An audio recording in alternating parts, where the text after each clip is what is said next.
नमस्कार दोस्तों, आप सभी का स्वागत है हमारे इस आदिसागर यूट्यूब चैनल में। दोस्तों, एक लड़का जो कि अभी अभी आईपीएस ऑफिसर बना है, वह अपनी मां और बहन से मिलने के लिए एक कंस्ट्रक्शन साइट पर पहुंच जाता है। वहां पर जाने के बाद वह खड़ा होकर वहां पर देखने लगता है कि उसकी मां और बहन कहां है।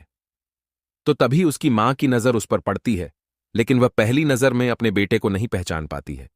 इसके बाद वह काम धंधे में लग जाती है, लेकिन उस लड़के की बहन वहां पर मजदूरी कर रही थी। वह जब गौर से अपने भाई को देखती है तो वह पहचान लेती है और एकदम से भागकर उसके गले लग जाती है। अब इस बात को देखकर उसकी मां देखने लगती है कि इसके गले क्यों लग रही है, तो उसके बाद उसकी भी पहचान में आ जाता है कि ये मेरा बेटा है और ये बड़ा अधिकारी बनकर वापस आ गया है। इसके बाद मां भी भाग कर जाती है और अपने बेटे के गले लिपट जाती है, जो उनका बेटा होता है, जो फिलहाल आईपीएस ऑफिसर है। वह अपनी मां और बहन की ऐसी हालत देखकर वह भी फूट फूट कर रोने लगता है और इधर मां और बहन भी उसकी कामयाबी देखकर वह भी फूट फूट कर रोने लगते हैं। कौन था वह आईपीएस ऑफिसर और किस वजह से उसकी मां और बहन मजदूरी कर रही थी? पूरी कहानी की सच्चाई जानने के लिए वीडियो को अंत तक जरूर देखें। बिहार के अंदर एक परिवार रहा करता है। परिवार के अंदर माता पिता है और दो बच्चे हैं। बड़ी लड़की है जिसका नाम है अंजलि और छोटा लड़का है जिसका नाम है नितेश। नितेश और अंजलि का जो पिता है वह मेहनत मजदूरी किया करता है और मेहनत मजदूरी करने के बाद अपने परिवार का भरण पोषण कर रहा है। पिता का सपना है कि वह अपने बच्चों को पढ़ा लिखाकर बड़ा अधिकारी बनाए ताकि उन्हें उनकी तरह जिंदगी व्यतीत ना करनी पड़े। इस बात के लिए कभी कभी वह अपनी पत्नी से बात किया करता है, तो उसकी पत्नी उसे सहारा देती है और कहती है कि हां, आप सही कह रहे हो। अगर बच्चे पढ़ लिख कर बड़े अधिकारी बन जाएंगे तो आगे से उन्हें ऐसी जिंदगी नहीं जीनी पड़ेगी। इसी बात को सोचकर पिता दिन रात मेहनत करता रहता है और बच्चों को पढ़ाता लिखता रहता है। बच्चों को भी इस बारे में पता था कि उनके पिता चाहते हैं कि वह पढ़ लिख कर बड़ा अधिकारी बने और इसी वजह से वह बहुत ज्यादा मेहनत करते हैं। पढ़ाई लिखाई में अव्वल आते हैं और अच्छे से अपनी पढ़ाई लिखाई को किया करते हैं। धीरे धीरे करके जो अंजलि होती है उसकी स्कूली एजुकेशन कंप्लीट हो जाती है और उसका एडमिशन एक कॉलेज में हो जाता है। इधर जो नितेश था वह अभी स्कूल में ही पढ़ रहा था, लेकिन तभी अचानक से इस परिवार की खुशियों को किसी की नजर लग जाती है। एक दिन काम पर जाते वक्त जो परिवार का मुखिया होता है उसकी एक हादसे में मौत हो जाती है और इस मौत की वजह से पूरा परिवार बुरी तरह से बिखर गया था। परिवार के अंदर शोक का माहौल हो गया था, क्योंकि परिवार का जो कमाने वाला था वह अब इस दुनिया को छोड़कर जा चुका था। इसके बाद जो परिवार होता है काफी दिनों में इस गम से बाहर निकलता है और उसके बाद अपने जीवन को आगे जीने लगता है। लेकिन फिलहाल परिवार का कमाने वाला जा चुका था और परिवार के अंदर दो बच्चे पढ़ने वाले थे, तो इसी वजह से मां इस बात को लेकर बड़ी परेशान होती है। लेकिन जब उसे घर की बड़ी बेटी होती है, वह अपनी जिम्मेदारियों को समझती है और फैसला करती है कि आज से वह पढ़ाई लिखाई को बंद करेगी और परिवार की जिम्मेदारियों को उठाने के लिए मेहनत मजदूरी करने लगेगी। इधर जो परिवार का बेटा होता है नितेश, वह भी अपनी बहन अंजलि से कहता है कि ठीक है दीदी, मैं भी मेहनत करने के लिए जाऊंगा, लेकिन उसकी बहन मना कर देती है। कहती है कि नहीं भाई, मैं तो बड़ा अधिकारी नहीं बन सकती, लेकिन तुझे पापा का सपना पूरा करना होगा और तुझे पढ़ाई लिखाई करनी है। तेरी पढ़ाई लिखाई के लिए मैं मेहनत करूंगी और मैं मेहनत करके तुझे पढ़ाऊंगी लिखूंगी। मैं इतनी तो पढ़ चुकी हूं, मुझे कहीं ना कहीं कोई ना कोई नौकरी मिल जाएगी और उसके बाद तुम्हारे लिए पैसों का इंतजाम मैं अपने कर दूंगी। ऐसा कहकर वह अपने छोटे भाई नितेश को पढ़ने के लिए बोल देती है और खुद जाकर इधर उधर अपने लिए नौकरी ढूंढने लगती है। जैसे तैसे करके उसे एक ऑफिस में नौकरी मिल जाती है और वह उस नौकरी को करके अपने छोटे भाई की स्कूली एजुकेशन कंप्लीट कराती है। साथ में वह घर का गुजारा भी कर रही थी और इस बात को देखकर कभी कभी मां अकेले में फूट फूट कर रोया करती है, क्योंकि उसके पति का सपना था कि वह अपने दोनों बच्चों को पढ़ा लिखाकर अधिकारी बनाए। लेकिन उनकी मौत के बाद उनकी बेटी जो है वह मेहनत करने लगी है। अब काम करके पैसा कमाया करती है, लेकिन फिर वह कर भी क्या सकती है, क्योंकि जो होना था वो हो गया है और जो कुछ हो रहा है उस पर इनका नियंत्रण नहीं है। इसके बाद जो नितेश होता है उसकी स्कूली एजुकेशन कंप्लीट हो जाती है और उसके बाद आप उसे ग्रेजुएशन करनी थी और आगे की पढ़ाई के लिए उसे दूसरे शहर जाना था, क्योंकि बहन का एडमिशन दूसरे शहर में हुआ था। लेकिन उस टाइम पर पिता थे और पिता ने उनका एडमिशन करवा दिया था। जैसे ही पिता की मौत हुई तो उसके बाद बहन वहां से वापस आ गई और अब वह अपने छोटे भाई को वहां पर ग्रेजुएशन करने के लिए भेज देती है। कहती है कि भाई, तू अपनी पढ़ाई लिखाई पर फोकस करना, बाकी सब कुछ मुझ पर छोड़ दे। मैं तुम्हारे लिए पैसों की बिल्कुल भी परेशानी नहीं होने दूंगी। इसके बाद जो निर्देश होता है, वहां से उस शहर में ग्रेजुएशन करने के लिए चला जाता है और वहां रहकर दिल लगाकर अपनी पढ़ाई को करने लगता है। धीरे धीरे समय बीतता है। समय के साथ साथ नीतीश की ग्रेजुएशन भी कंप्लीट हो जाती है और उसके बाद अब उसे आगे की पढ़ाई करनी थी। ग्रेजुएशन के दौरान नीतीश को यूपीएसएससी के बारे में पता चल गया था और यूपीएसएससी को क्रैक करना चाहता था। इसी वजह से वह अपनी बहन से बात करता है और उसे कहने लगता है कि बहन, इससे आगे मैं यूपीएसएससी करना चाहता हूं, ताकि मैं यूपीएसएससी करने के बाद एक बड़ा अधिकारी बन सकूं, और अधिकारी बनने के बाद फिर हमें इस तरह से जीवन व्यतीत नहीं करना होगा। इस बात को सुनकर बहन उसकी बात के लिए एग्री हो जाती है और कहती है कि हाँ भाई, तुम सही कह रहे हो, कम से कम पिता का सपना तो पूरा हो जाएगा। ऐसा कहकर बहन अपने भाई को कोर्स करने के लिए भेजने के लिए तैयार हो जाती है। लेकिन फिलहाल एक सबसे बड़ी समस्या है कि अगर उसे वहां पर जाना है तो फिलहाल उन्हें कुछ पैसे चाहिए, और इतने पैसे फिलहाल अंजलि के पास नहीं है, क्योंकि जो कुछ भी वह कमाया करती है उन पैसों से घर का गुजारा हो जाता है और साथ में अपने भाई की फीस भर दिया करती थी। अब इस बारे में अंजलि अपनी मां से बात करती है और कहने लगती है कि मां, हमें कुछ पैसे चाहिए, किस तरह से इंतजाम किया जाए।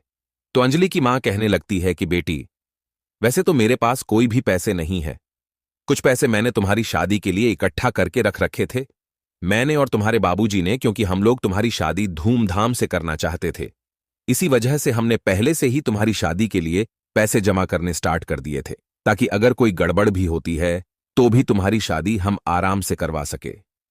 तो अंजलि अपनी मां से उन पैसों को मांगने लगती है, लेकिन अंजलि की मां उसे मना करती है।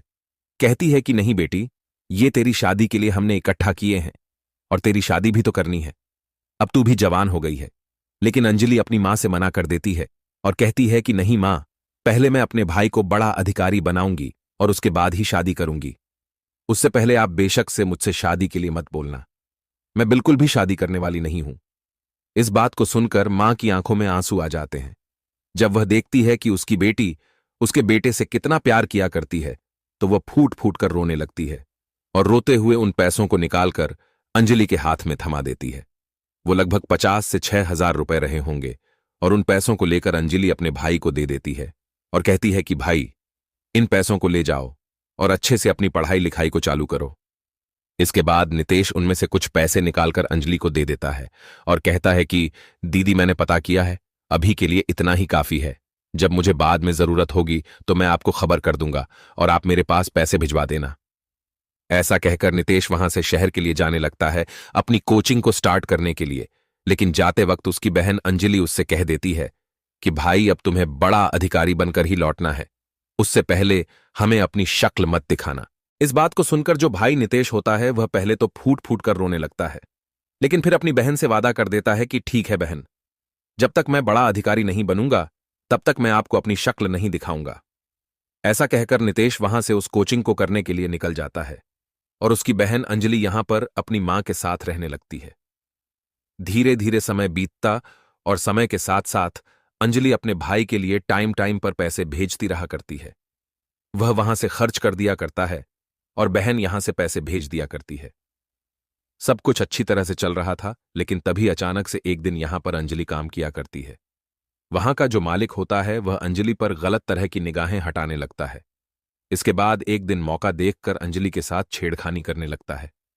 तभी अंजलि है उसे धमका देती है और धमकाने के कारण अंजलि की नौकरी छूट जाती है।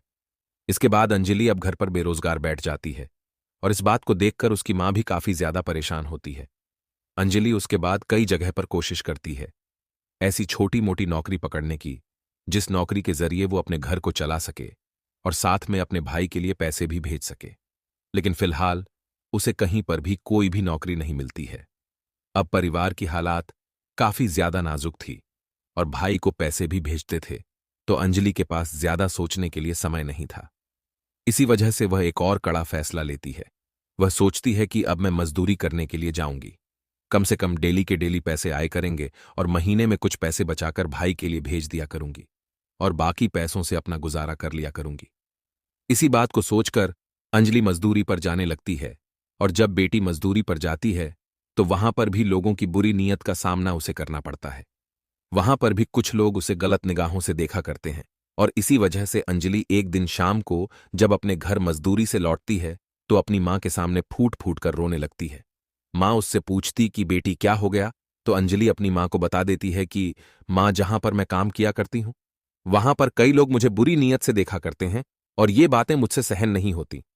यह सब कुछ जब अंजलि की मां सुनती है तो उसे गुस्सा तो बहुत आता है, लेकिन फिर भी वो अपनी बेटी को संभालती है और कहती है कि बेटी शांत हो जा। हम लोग गरीब है ना, तो हमारी जिंदगी इसी तरह की होती है, लेकिन तू चिंता मत कर, इसके लिए कल से मैं भी तुम्हारे साथ मजदूरी पर चलूंगी। भले ही थोड़े पैसे वो मुझे दे दिया करेंगे, लेकिन हम दोनों एक साथ मजदूरी करेंगे ताकि हम और भी पैसे कमा सके और दोनों मिलकर अच्छी तरह से अपने जीवन को व्यतीत करेंगे। इस बात को सुनकर अंजलि को थोड़ी सी शांति मिलती है, क्योंकि अगर मां साथ में रहेगी और सभी को पता रहेगा कि इसकी मां है तो लोग इस तरह की बातें नहीं करेंगे। इसके बाद दूसरे दिन अंजलि और अंजलि की मां दोनों सुबह सुबह मजदूरी के लिए चले जाते हैं और मजदूरी करके वापस लौटने लगते हैं। लेकिन फिलहाल अभी उन्हें एक छोटी सी प्रॉब्लम थी कि टाइम टाइम पर ऐसा हुआ करता था कि किसी दिन उनकी मजदूरी नहीं लगती थी, तो इसी वजह से कुछ पैसों की कमी पड़ जाती थी। इसके बाद वो लोग ढूंढने लगते हैं कि कोई ऐसा काम मिल जाए जिसमें हमें काफी दिनों तक का काम मिल जाए और बाकी हमारी जिंदगी में कैसी भी कोई दिक्कत ना हो। तो लेबर चौक पर जाते हुए उनकी मुलाकात एक प्रकाश नाम के ठेकेदार से होती है, जो कि बहुत बड़े बड़े कॉन्ट्रैक्ट लिया करता, और उसके साथ ये दोनों मां बेटी बात कर लेते हैं। बातों के दौरान ठेकेदार कहता है कि तुम चिंता मत करो, तुम्हें डेली की मजदूरी के हिसाब से पैसे मिल जाया करेंगे। मेरा काम हर जगह चलता रहता है, कहीं ना कहीं तो तुम्हें काम मिल ही जाएगा। इस बात को सुनने के बाद मां बेटी बड़ी खुश होती है और ठेकेदार का बहुत बहुत धन्यवाद करती है। ठेकेदार अंजलि की मां से बहन कहता है और अंजलि को अपनी बेटी की तरह रखता है। इसके बाद अच्छी तरह से उन्हें काम मिल जाता है और वहां पर रहकर वह मेहनत मजदूरी करने लगते हैं। अंजलि और उसकी मां मेहनत करने में कोई भी कसर नहीं छोड़ते हैं और इस बात से ठेकेदार भी बड़ा खुश होता है।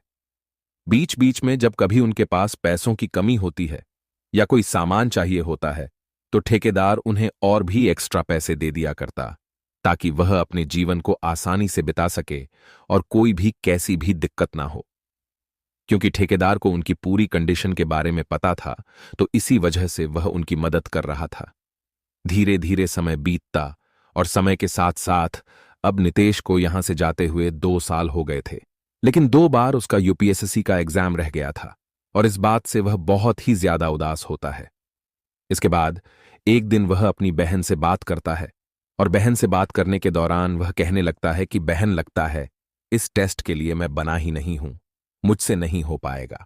अब यह बात सुनकर अंजलि थोड़ी सी परेशान हो जाती है, क्योंकि उसका भाई पूरी तरह से डिमोटिवेट हो गया था और वह पढ़ाई से गिव अप करने की बात कर रहा था। तो अंजलि उसे मोटिवेट करती है और कहती है कि भाई चिंता मत करो, मेहनत करते रहो। जब मैं हार नहीं मान रही हूं तो तुझे हार मानने के लिए किसने कहा है? तो मैं टाइम पर पैसे मिलते रहा करेंगे और कोई भी कैसी भी दिक्कत नहीं है। आराम से अपनी पढ़ाई को करो, तुम्हें घर के बारे में सोचने की कोई भी जरूरत नहीं है। ऐसा कहकर अंजलि ने दोबारा से अपने भाई को मोटिवेट कर दिया था और अंजलि का भाई एक बार फिर से दोबारा कोशिश करता है उस टेस्ट को क्लियर करने के लिए। इस बार वह जी तोड़कर मेहनत करता है और इस बार उसकी मेहनत रंग लाती है। उसका यूपीएससी का टेस्ट क्रैक हो जाता है और वह आईपीएस ऑफिसर बन जाता है। अब जैसे वह आईपीएस ऑफिसर बना था तो उसके बाद उसे इस बात की बड़ी खुशी होती है। इसके बाद नितेश अपनी बहन और मां को इस बात की खबर देना चाहता है, लेकिन एकदम से वो रुक जाता है। वह सोचने लगता है कि काफी दिन हो गए मां और बहन को देखे हुए, मैं उनके पास ही चलता हूं, उनको वैसे ही जाकर बता दूंगा। ऐसा सोचकर वह अपने घर से, ऐसा सोचकर वह वहां से, ऐसा सोचकर वह वहां से अपने घर के लिए निकल जाता है, बिना अपनी मां और बहन को खबर किए। जैसे ही वह अपने गांव में पहुंचता है तो यह खबर कि इस गांव का लड़का एक बड़ा अधिकारी बन गया है तो गांव वालों को पता चल जाती है और वह लोग गांव के अड्डे पर ही उसके स्वागत के लिए खड़े हुए थे।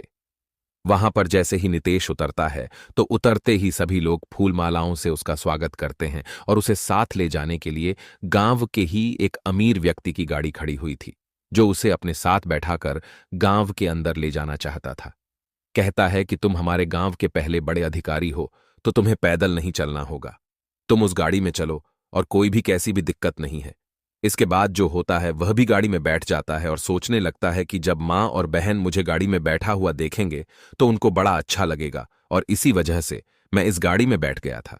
गाड़ी में बैठने के बाद पूरी की पूरी भीड़ के साथ मैं अपने घर पहुंचता है, लेकिन घर जाकर जैसे ही देखता है तो घर का ताला लगा हुआ था और घर के अंदर कोई भी नहीं था। अब अड़ोसी पड़ोसियों से पूछता है तो उसे पता चलता है कि एक साइट पर कंस्ट्रक्शन का काम चला हुआ है और वहीं पर तुम्हारी माँ और बहन दोनों काम करने के लिए गए हैं। इसके बाद नितेश पूरी भीड़ को लेकर वहां से उस कंस्ट्रक्शन साइट के लिए चला जाता है। वहां पर एक बहुत बड़ी बिल्डिंग थी और वहां पर कुछ वर्कर बिल्डिंग बनाने का काम कर रहे थे। उन वर्करों में नितेश की मां भी होती है, और जैसे नितेश की मां की नजर उस काफिले पर पड़ती है जो उस तरफ से उनकी ओर आ रहा था, और सोचने लगती है कि कौन है और यहां पर क्यों आ रहे हो। फिर उसके दिमाग में ख्याल आता है कि हो सकता है कोई बड़ा आदमी होगा और इस तरह से अपना प्रदर्शन कर रहा होगा। ऐसा सोचकर वो दोबारा से काम धंधे में लग जाती है और इतनी ही देर में वो काफिला उनके पास आकर रुक जाता है। उनमें से नितेश बाहर निकलता है और बाहर निकलने के बाद उसे बिल्डिंग के अंदर जाने लगता है। कुछ लोग उसके पीछे आते रहते हैं, लेकिन वो उनको हाथ देकर रुकने का इशारा कर देता है। इसके बाद वो बिल्डिंग के वहां पर जाकर खड़ा हो जाता है जहां पर कंस्ट्रक्शन का काम चल रहा था। तभी उसकी बहन अंजलि, जो फिलहाल अपने सर पर ईंटों को लेकर जा रही थी, वह एकदम से अपने भाई की तरफ देख लेती है। जैसे उसे अपना भाई दिखाई देता है तो पहले तो थोड़ी देर तक उसे देखती रह जाती है, क्योंकि अभी तक वो उसे अच्छी तरह से पहचान नहीं पाई थी, क्योंकि उन दोनों को एक दूसरे को देखे हुए लगभग 3 साल हो गए थे और 3 साल में नितेश की शक्ल काफी ज्यादा बदल गई थी। थोड़ी देर उसे गौर से देखने के बाद बहन अंजलि एकदम से अपने भाई को पहचान लेती है और एकदम से अपने सर पे रुकी हुई ईंटों को नीचे डाल देती है और भागकर जाकर अपने भाई के गले लग जाती है। उसके आंखों में आंसू आ गए थे और वह फूट फूट कर रोने लगती है। अब जो उसकी मां वहां पर काम कर रही थी, वह इस बात को देखती है कि बेटी कहाँ गई है और किसके गले लग रही है, तो गौर से देखने के बाद वह भी अपने बेटे को पहचान लेती है और वह भी भाग कर जाकर अपने बेटे के गले लिपट जाती है। वहां पर नितेश जो होता है, जब अपनी मां और बहन की ऐसी हालत देखता है कि वो लोग मजदूरी कर रहे हैं, तो वह भी फूट फूट कर रोने लगता है, क्योंकि अभी तक भी मैं समझ रहा था कि यहां पर कोई वैसा कम होगा पढ़ा लिखी का, और उसी कम को मेरी बहन कर रही होगी और मां को वैसे ही छोटे मोटे काम में उसने लगा रखा होगा।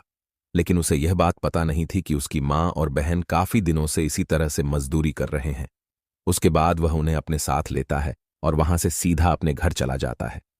घर जाने के बाद वह अपनी मां और बहन से बातें करता है, तो बातों के दौरान वो सारी बातें उसके सामने आती हैं, जिन जिन बातों से उसका परिवार पीछे से गुजरा है, यानी कि उसकी बहन के साथ उसके मालिक ने जो कुछ भी किया था।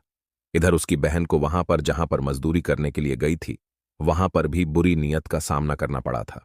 उसके बाद उसकी मां ने साथ में मजदूरी करके उसको पढ़ाई लिखाई के लिए पैसे भेजे हैं।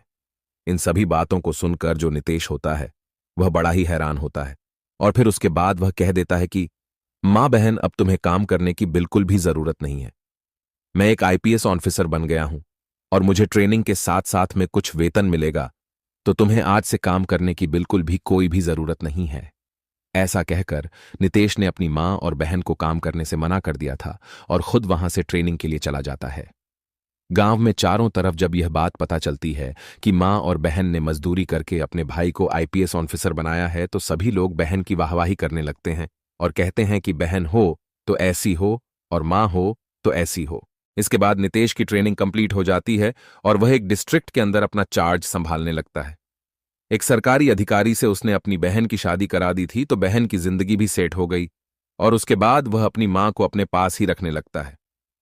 तो दोस्तों, यह थी आज की कहानी। आप लोगों को कहानी कैसी लगी कमेंट बॉक्स में बता देना। वीडियो अगर अच्छी लगी हो तो वीडियो को लाइक और चैनल को सब्सक्राइब जरूर करें, ताकि हमें थोड़ा सा हौसला मिले। आप लोगों के लिए ऐसे ही अच्छे अच्छे वीडियो बनाने के लिए, इन कहानियों को सुनाने